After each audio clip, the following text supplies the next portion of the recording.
Nós estamos sós, sem escusas. É o que exprimirei dizendo que o homem está condenado a ser livre.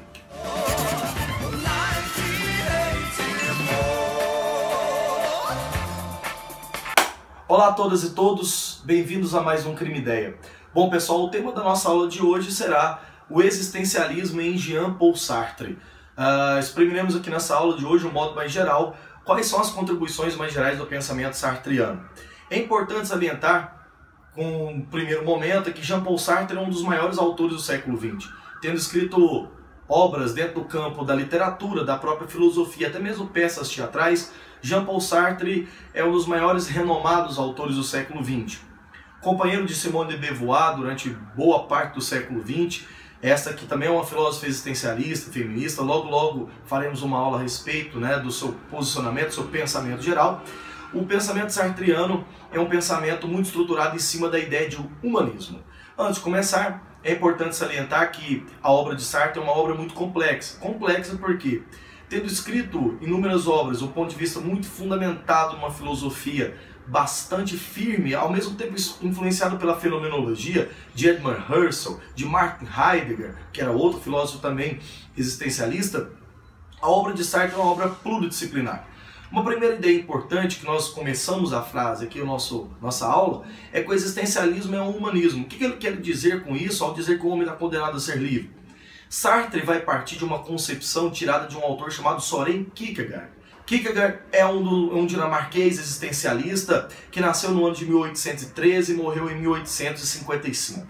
É um dos considerados os pais do pensamento existencialista, tendo contribuído, entre outras obras, como Migalhas Filosóficas, construiu o conceito de angústia, que é outro livro maravilhoso, e que determinou-se que o homem é uma criação divina, lembrando, ele é um existencialista cristão, e, no entanto, o homem é livre. No momento em que ele é criado por Deus, ele determina suas próprias direções. O pensamento de Kierkegaard, pensamento mais, eu diria de um ponto geral, um pouco mais introdutório ao pensamento sartreano, se estrutura em algumas teses, por exemplo, de que a verdade está na subjetividade, o homem é livre, as motivações da nossa existência são criadas por nós mesmos, etc. Tendo contribuído para o pensamento sartreano, Kierkegaard deu influência demais ao pensamento do francês, justamente quando Jean-Paul Sartre vai definir que o existencialismo é um humanismo. O que ele quer dizer que o existencialismo é um humanismo? O humanismo ele tem duas grandes correntes, nós podemos separar assim.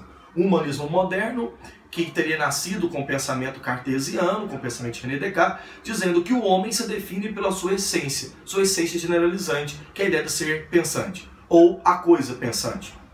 Nesta aula aqui, sobre o pensamento cartesiano, vai ficar um pouco mais claro para vocês o que nós acabamos de afirmar. Esse pensamento cartesiano se estruturaria em cima de uma grande tese de que o homem é essencial, ele tem uma essência comum. Essa essência da dúvida geraria, por exemplo, uma grande influência para o tempo posterior ao pensamento iluminista, inclusive de Kant. O homem é livre, livre pela sua própria autonomia. Essa aula aqui que nós estamos mostrando. Uma outra concepção importante é que o humanismo de Sartre parte de uma outra tendência. Influenciado pelo século XX, pelas grandes catástrofes e desgraças que o século XX construiu, Sartre vai jogar a responsabilidade do humanismo sobre o próprio homem. Ao invés de dizer que ele possui uma característica essencial, que de um modo geral essenciaria, ou melhor, generalizaria o ser humano, o pensamento sartreano é construído sobre a ideia de que o homem é responsável pelo que faz. Então ele vai definir o homem a partir de uma seguinte ideia: não podemos falar de uma natureza prévia. O ser humano é uma construção. Se ele é uma construção, Deus não existe. Mas como assim Deus não existe? De onde o homem viria? Do nada. Sartre diz que o homem primeiro existe, depois e posteriormente se define. A definição humana, que seria nossas características essenciais, Sartre diz: o homem é livre, condenado a ser livre.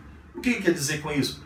É supostamente a ideia de que se a nossa única essência construída ao longo do tempo é a nossa liberdade. Liberdade é a capacidade de fazer escolhas. Escolhas são as nossas capacidades de poder estar permeado por uma condição. Sartre, obviamente, não é um autor inocente ao dizer que o homem pode escolher qualquer coisa. Ele escolhe a partir das suas condições. E ele entende a condição simplesmente como um conjunto de limites, a priori, onde o homem está inserido. E esses limites dão a ele uma condição de classe, uma condição de pensamento.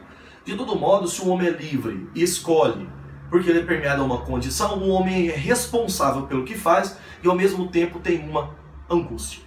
Angústia é essa capacidade de incerteza, essa noção humana construída em cima de que eu não sei o que é amanhã, essa incompletude, esse sentimento de que o amanhã é indefinido. É justamente essa concepção que faz de Sartre um autor humanista. Muito criticado pelos marxistas de seu tempo, apesar de ser um marxista, Sartre depositou sobre o subjetivo, sobre o homem, a sua condição externa, a sua liberdade. Nesse sentido, nós podemos concluir dizendo que, sim, o pensamento sartriano define que a existência precede a essência no momento em que a nossa existência, as características gerais, imutáveis e propriedades humanas são construídas por nós mesmos. Um homem não nasce racista. Se a humanidade hoje ela se baseia num racismo estrutural, é porque ela foi construída. Então a nossa essência, justamente, é construída. A nossa essência, ela é simplesmente anterior. Então veja, a existência, existimos, depois nós nos essenciamos, ou seja, a nossa essência, ela é construída depois da nossa existência. Uma grande contribuição sartriana também é o conceito de má-fé. O que seria má-fé para Sartre? A má-fé é a característica de depositar em outra nossas próprias consequências ou nossas próprias responsabilidades. Veja, se eu, por exemplo, me defino como autor, como uma pessoa triste, eu sou triste porque eu e nós nos construímos desse modo. Não é Deus. Uma guerra não é culpa do homem, de Deus. Deus não existe, Deus é um nada. Então o homem é simplesmente o responsável por tudo que faz. A má-fé é essa característica de atribuir ao outro as nossas próprias responsabilidades. Perante isso, podemos concluir dizendo que o pensamento sartriano se desenvolve em outro conceito, que é o conceito, por exemplo, de em si e para si. O que seria o em si? Veja só, olha essa classificação que aparece para vocês. O mundo é povoado de seres em si. São objetos existentes no mundo e que possuem uma essência definida. Por exemplo, uma caneta, por exemplo, um sofá, por exemplo, um carro. Ele tem uma essência definida. O para si é a construção racional, é uma construção de uma essência que não é definida. Veja, o para si nada mais é do que um projeto. O homem é um projeto de si. Então, logo, o homem é para si. Nós somos para si enquanto os objetos em si. De um modo geral, a existência humana é algo em aberto. O homem possui uma característica definidora de criar a si mesmo e se responsabilizar pelos próprios atos, o que leva ele a dizer que o homem é um projeto. Se ele é um projeto, podemos dizer, nada existe enquanto uma essência universal dos homens. A nossa única capacidade é de podermos construir a nós mesmos. Então, deixamos claro, se o homem vive hoje em meio a uma desigualdade social assustadora, se o homem vive ao meio de uma sociedade racista, se o homem, o ser humano de um modo geral, vive em um mundo extremamente homofóbico, transfóbico, lesbofóbico, é porque nós nos construímos assim. Se a cultura foi criada, ela pode ser desconstruída. Muito obrigado, até o próximo Crime Ideia.